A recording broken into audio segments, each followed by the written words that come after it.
আসসালামু আলাইকুম। আশা করছি আপনারা সবাই ভালো আছেন। আল্লাহর রহমতে আমরাও ভালো আছি। আজকে মজাদার একটা রেসিপি বানাবো। প্রথমে পানিলাউয়ের কুমড়া যেটা পাতা আছে সেটা তুলে নিলাম, ধুইয়া সুন্দর করে বাচ্চা পইলে মিহি করে পইলে নিলাম। পরে রাত করে মুসুর কলাই ডাল দিয়ে ভিজাই দিছি। পরে পাটাত পাট্টে নিলাম, পাট্টে নিয়ে পরে ডাল বাটার মধ্যে মরিচের গুঁড়া, ধনিয়ার গুঁড়া, জিরার গুঁড়া, গরম মশলার গুঁড়া, হালদির গুঁড়া, নিমক ডাল বাটার মধ্যে দিলাম।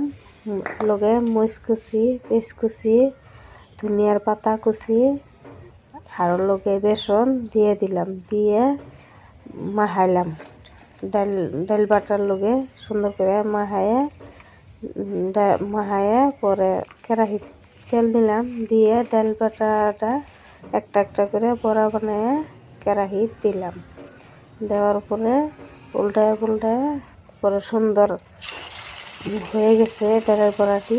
তারপরে আর অল্প যে বাহিয়া ছিল ডাল বাটা হানি, ওইখানে পানিলাউয়ের বলা দিয়ে পাতা দিয়ে আবার এই ডাল বাটার মধ্যে দিয়ে দিলাম, দিয়ে ডালের বড়াটি আবার কেরাহিত দিলাম, দিয়ে সুন্দর করে দুইটাই একলগে ভাজি করলাম। ভাজি করে হয়ে গেছে, নামাইলাম। সুন্দর খাইতে ডালের বড়ার চেয়ে পানিলাউয়ের পাতার বড়া যেটা ওইটা বেশি ভালো লাগছে খাইয়ে। আশা করছি আপনাকে বানায় খাই দেখবেন, সুন্দর ভালো লাগবে।